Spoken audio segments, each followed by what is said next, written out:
18ஆம் படி கருப்பசாமி துணை.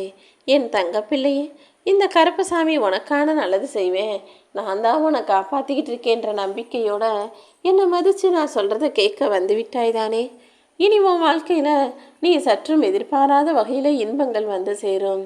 இதுவரைக்கும் கிடைக்கல, ஆனால் நிறைய கஷ்டப்பட்டுட்டேன், நிறைய அனுபவங்களை பெற்றுவிட்டேன் என்று சொல்லும் என் அன்பு பிள்ளையே.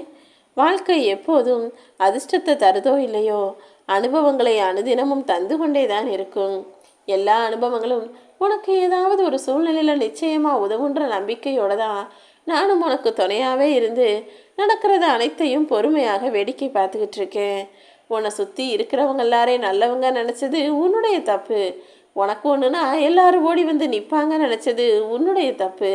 எல்லாரையும் இது நல்லது நினச்சி நம்பிட்டு இப்போ யாரும் எனக்காக வந்து நிற்கலை, யாரும் எனக்காக எதுவும் செய்யலைன்னு சொன்னீன்னா இதில் யாரை போய் நான் குற்றம் சொல்வேன்?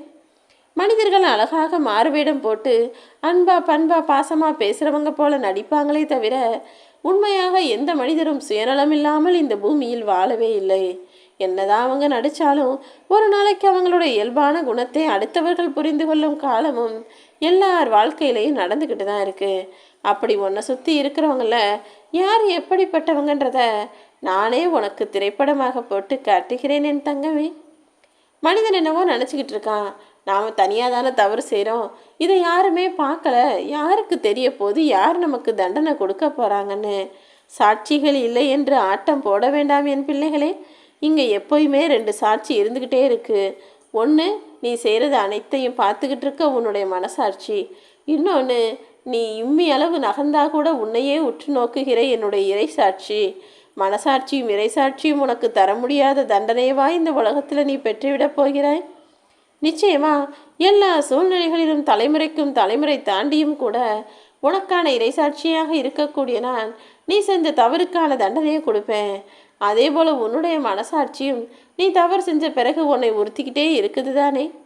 எப்போதும் யோசிக்காமே தவறு செய்ய வேணாம், யோசிச்சு கூட தவறு செய்ய வேணாம். தவறு என்பதே உன் வாழ்வில் இல்லாத அளவுக்கு சரியான விஷயங்களை சரியானபடி செய்ய பழகிக்கோ. உனக்கு எது நல்லது, நீ எதை ஆசைப்படுறன்னு எல்லாமே எனக்கு தெரியும். உனக்கு பிடிச்ச விஷயம் நடந்தால் உடனே எனக்காக நன்றி சொல்கிறியா? நிச்சயமாக கிடையாது.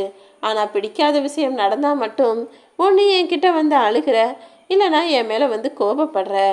நன்றாக பாரு என் தங்கமே, உன் வாழ்க்கையில் நடக்கிற நல்லது கெட்டது எல்லாத்துக்குமே நான் தான் காரணமாக இருப்பேன். நல்லது சரி கருப்பா, கெட்டதை ஏன் செய்றீங்கன்னு கேட்குறியா?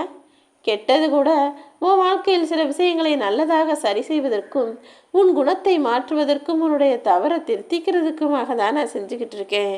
எப்போவுமே அளவில்லாத ஆசை கொண்டவர்களாக தான் மனிதர்கள் இந்த உலகத்தில் உழவிக்கிட்டு இருக்காங்க. அளவு கடந்த ஆசை என்பது உன்னுடைய நல்ல குணங்களை அழிச்சிடுன்றதை புரிஞ்சுக்கோ.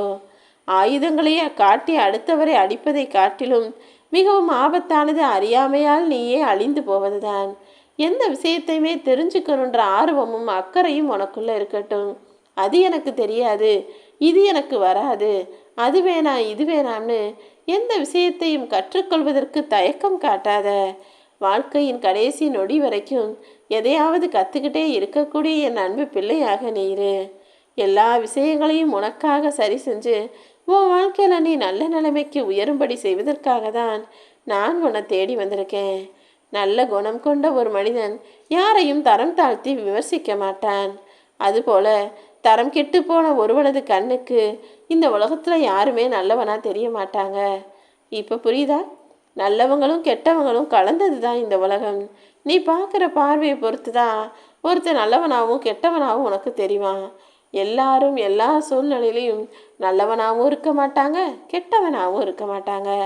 நல்லவங்க கூட சில நிலையில் சில சந்தர்ப்பத்தில் சூழ்நிலை காரணமாக தன்னுடைய சுய லாபத்துக்காக அடுத்தவங்களுக்கு கெடுதல் செய்கிறதோ அல்லது அடுத்தவனுக்கு ஏமாத்துறதோ அல்லது அடுத்தவனுக்கு துரோகம் செய்கிறதோன்ற ஏதாவது ஒரு தவறை செஞ்சுருவாங்க. அதே நேரத்தில் கெட்டவனும் கூட எல்லா சூழ்நிலையிலையும் கெட்டவனாக இருக்காம அவனுக்குன்னு ஒரு மனிதாபிமானமும் மனசாட்சியும் இருப்பதன் காரணமாக சில நேரங்களில் நல்ல செயல்களையும் செய்யக்கூடியவனாகத்தான் இருக்கான். உன்னை சுற்றி இருக்கிறவங்க உன் மேலே உண்மையாகவே அன்பு வச்சுருக்காங்களா, உனக்குன்னு நேரம் ஒதுக்குறாங்களான்றதை பார்த்து நீ நடந்துக்கோ. உனக்குன்னு பெருசாக சேமிப்பு இல்லையே நினைக்காத.